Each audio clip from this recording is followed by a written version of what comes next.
Olá, sou a professora Priscila.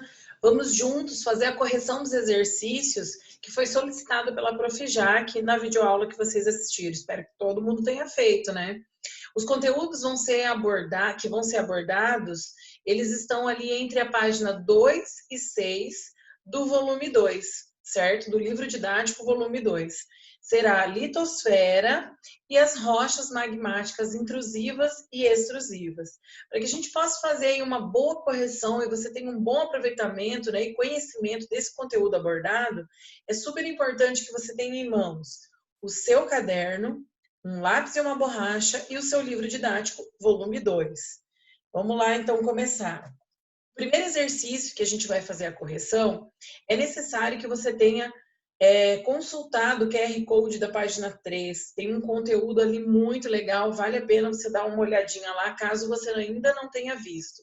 E também a gente precisa aí visualizar uma tabela que tem lá na página 1 do nosso material de apoio, certo? O exercício número 1, ele nos pergunta ali o que é o tempo geológico, certo? Então, o tempo geológico é uma escala criada, uma escala de tempo criada para a gente compreender a sucessão dos eventos geológicos de forma cronológica, né? Então, desde a criação, né, desde o surgimento do planeta até os dias atuais. No exercício 2, pede para a gente comparar a escala aí, né, geológica com a escala da vida humana, com a existência da vida humana no nosso planeta. Não tem como comparar. O ser humano aí tem uma existência muito curta diante de todos os eventos geológicos que acontecem aí na superfície da Terra, desde a sua criação.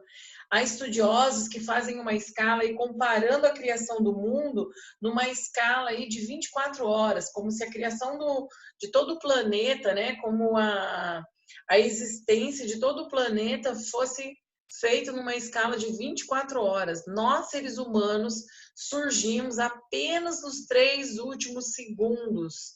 Né? Então, nós temos aí uma existência muito recente. Nenhum grande evento geológico aconteceu desde o surgimento, né, da espécie humana na superfície da Terra. O exercício 3 nos pede aí sobre as medidas, né? Cadê? Deixa eu achar aqui. De que forma, né, é dividido a escala do tempo geológico.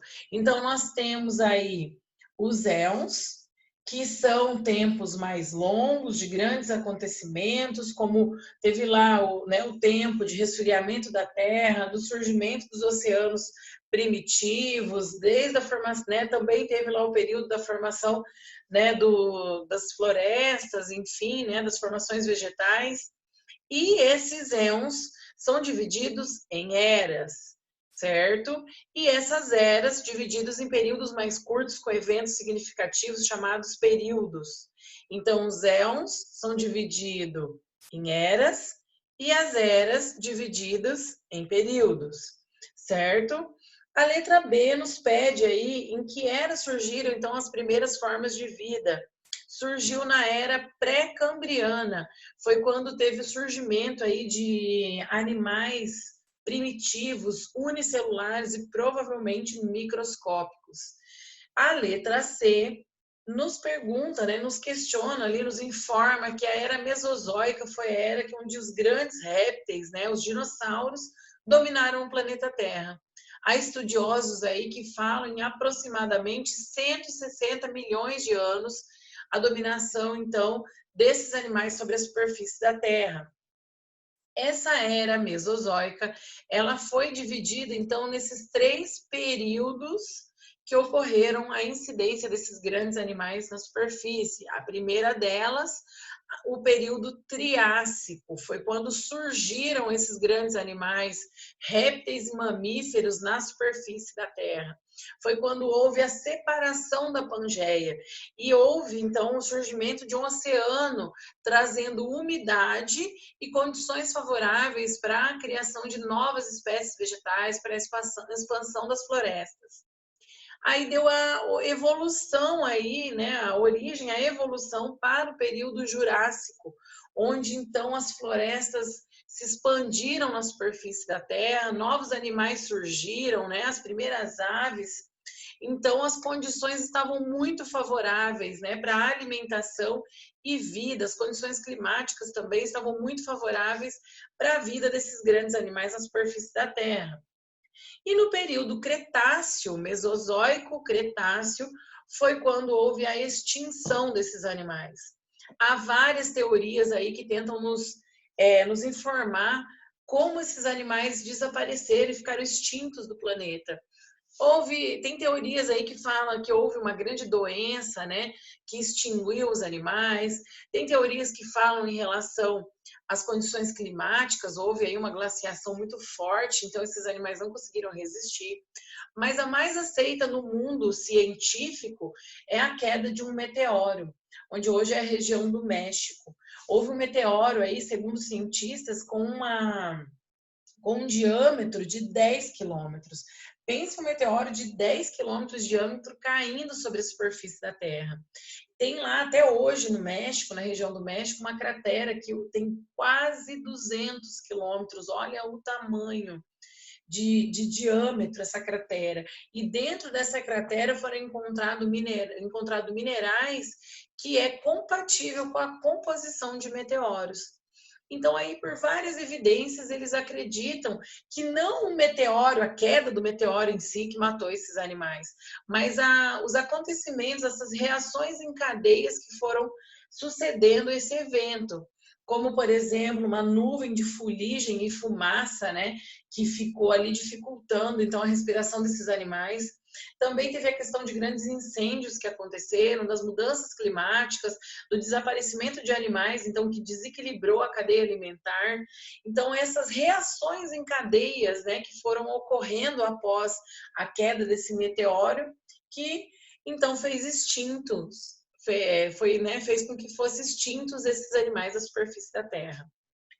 E a letra desculpa, pergunta ali da Era Cenozoica, qual foi o grande evento da Era Cenozoica? Então, aí foi o surgimento da espécie humana, os hominoides, hominídeos, Homo habilis, Homo erectus, Neandertais e, por fim, os Homo sapiens. Aqui eu coloquei um esquema bem prático aí para você observar e ter uma rápida informação, aí, visualização da informação sobre a formação das rochas magmáticas ou ígneas. Então, aqui embaixo eu até coloquei aqui, olha, resfriamento do material magmático. Aqui é a imagem de uma atividade vulcânica, onde a lava está se resfriando e se transformando, aí irá se transformar em rochas magmáticas.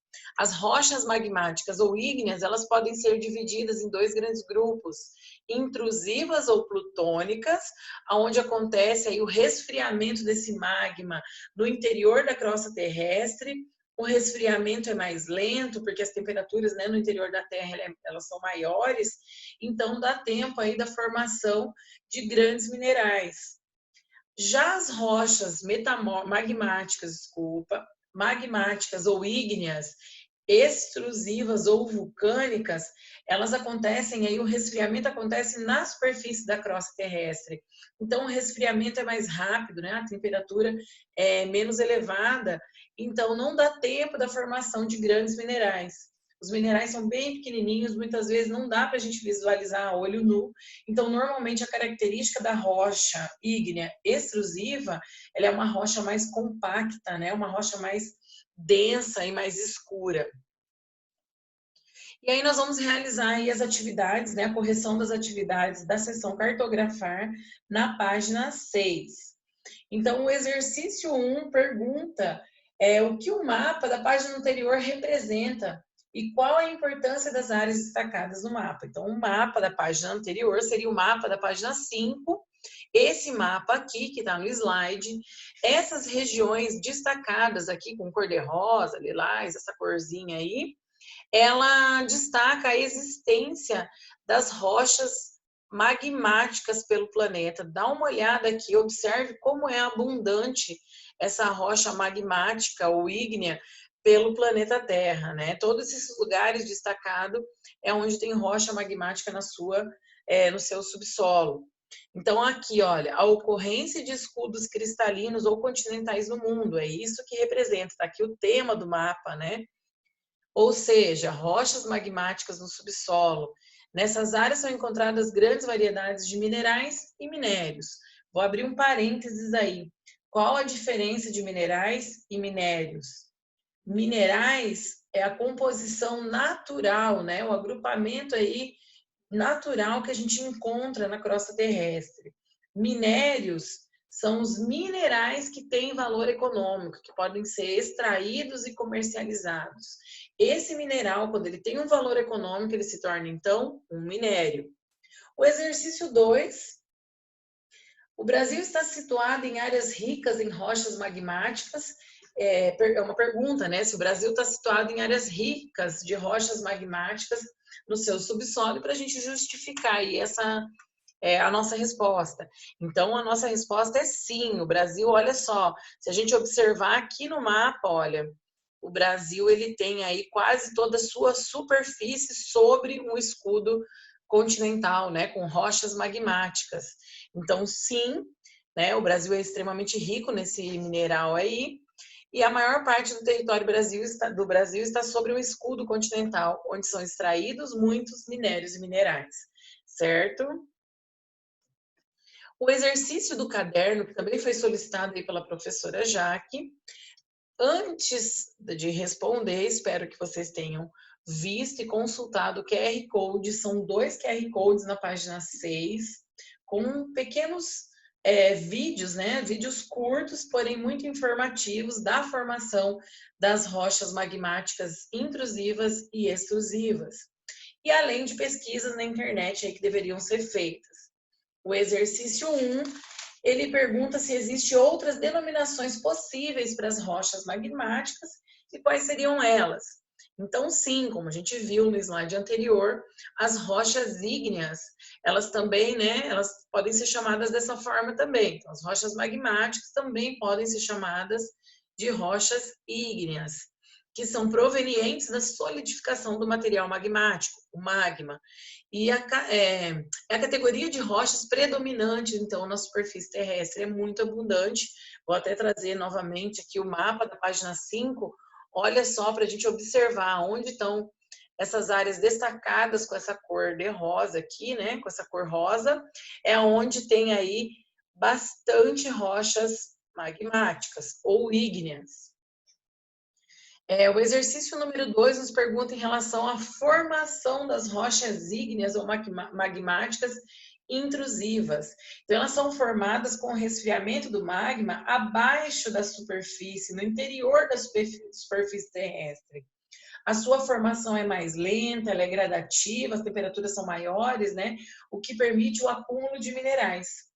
Aí a letra B nos pede um exemplo de uma rocha magmática intrusiva que é utilizada aí no nosso dia a dia, e eu coloquei como exemplo o granito. Acredito que muitos de vocês já viram um granito, até dentro de casa, no balcão da pia do banheiro, no balcão da pia da cozinha, nos batentes da porta, em construções, em mercados, em comércios, enfim.